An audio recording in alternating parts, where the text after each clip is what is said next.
Go.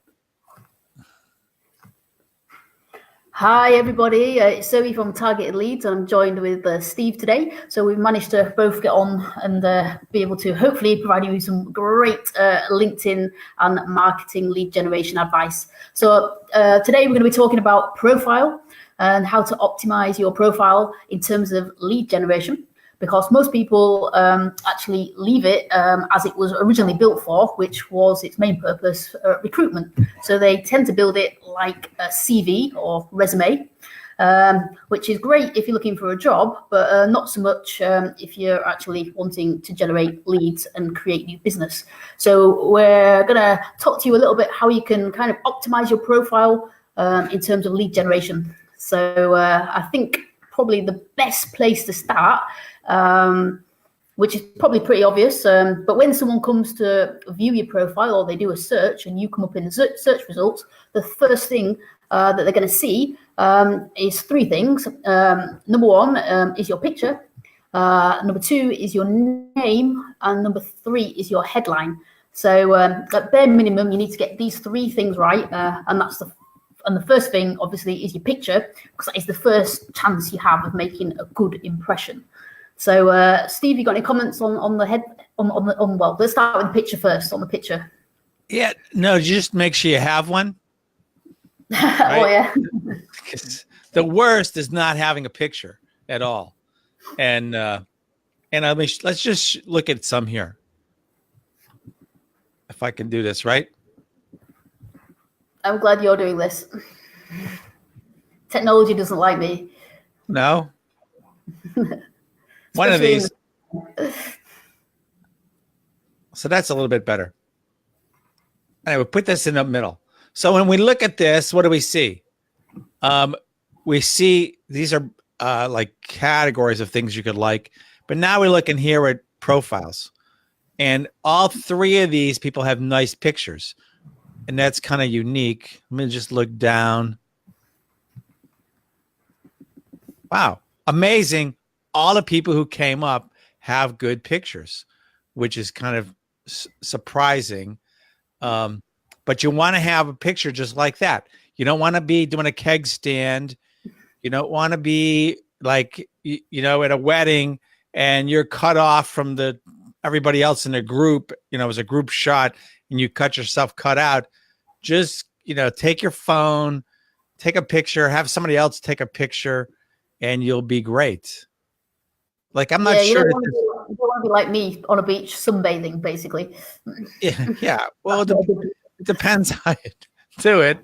But here's a good example. Like this one here, Susan. Do you see that? Susie here. Which one is she? Well, I know that looks like Oprah, but which one is she really? So it's not really a good picture because you can't tell who it is. Here we go. Ultimately, it needs to be a professional representation of yourself. And also a good thing is to have a nice, solid background, and ideally white. Because if you have like busy backgrounds, it kind of distorts your face. And people want to see who you are. And another thing as well is making sure that it's a recent photo, because there's nothing worse than seeing like someone that that it's not them, or it's them from like 10 years ago. It's not a true representation of that person. So, yeah, they're my tips anyway. Yeah, that's all good.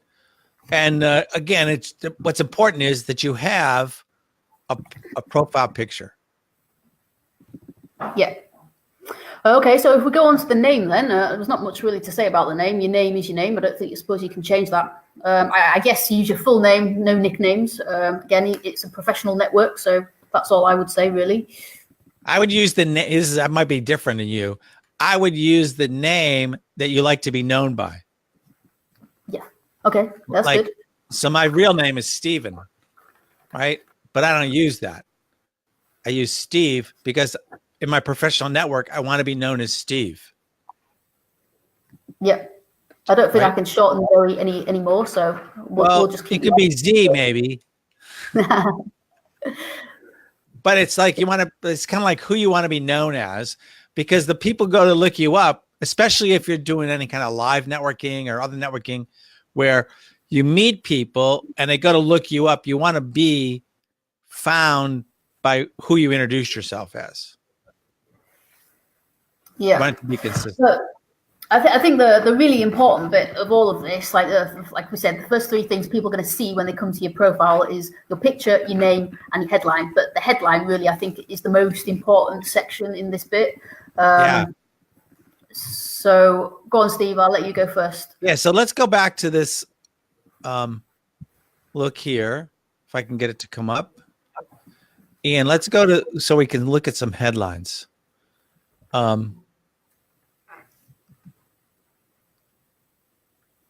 As always, the computer's slow. Okay. So, and this is what you see. So when you do a search, you see this information. It's in different formats. It may be looking like this over here on the side, whatever, but it's basically this: your name, your title, and your picture. Now, this title, your professional title, is really important, and none of these might be any good. Chief executive and social entrepreneur. It's kind of like, so what, and how many other people are there that have that? Proven change leader, that maybe would be okay. I can't read the rest of it. Partner, like, who cares? We come down here, John. Now, helping business coaches.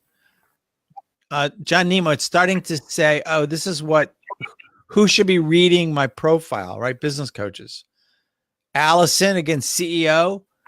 So what this really shows us is you got a really great opportunity, because most people don't do a very good job of this.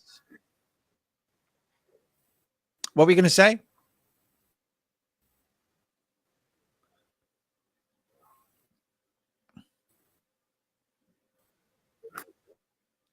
What did you want to say, Zoe?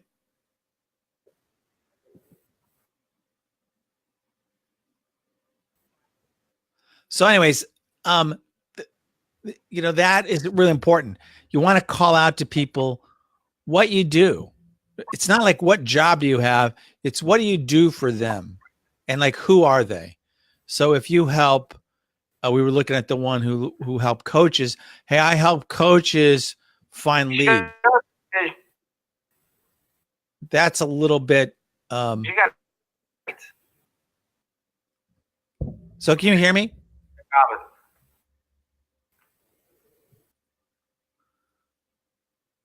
So anyways, we kind of a little technical problem here. Let's see if we can get this to come back. And there we go. Oh. The most important thing is you need to be doing is answering these three questions.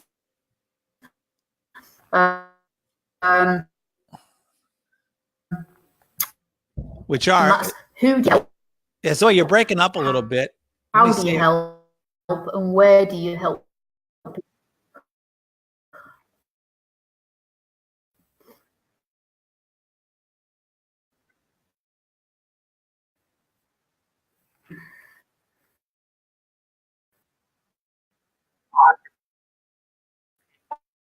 Technical problems here.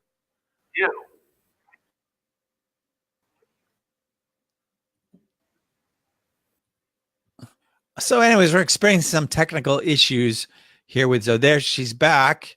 Let's see if we can get her to hear what she has to say. What a unique concept. And so we'll see if we can hear her now when she talks. Maybe not. Well, anyways, that's just kind of what it is. So when you look at that profile, when your headline, you really need to call out who you work with and what you do. Yeah. Okay. So yeah, that's right. So you just want to answer those questions. Who do you help? How do you help? And where do you help? Yeah, exactly. And now we heard you say that, so that's good. You still there? Okay. And the rest of your profile, the other piece that makes it's really important that not everybody uses is the profile summary. and you may have to add it to your profile. It doesn't exist, and it's like free form text. So you have like 2,000 characters to put your sales message out there. So when somebody looks at your profile, they can read it. It's about them, and it has a call to action in it that leads them to where you want them to go. It's really important. So that whole thing is, it's done in a way that, again, it's going to answer the questions: who do I work with? What do I do for them? And how do I do it? And gives a call to action. So I'm going to say that that's going to be it for today. And because of our technical issues, we'll call it quits. But if you need help, or you want help, you want to have a conversation about some of this, just type in leads, send us a message at Targeted Leads. Send us a message there and type in the word leads. Where do you help? And if you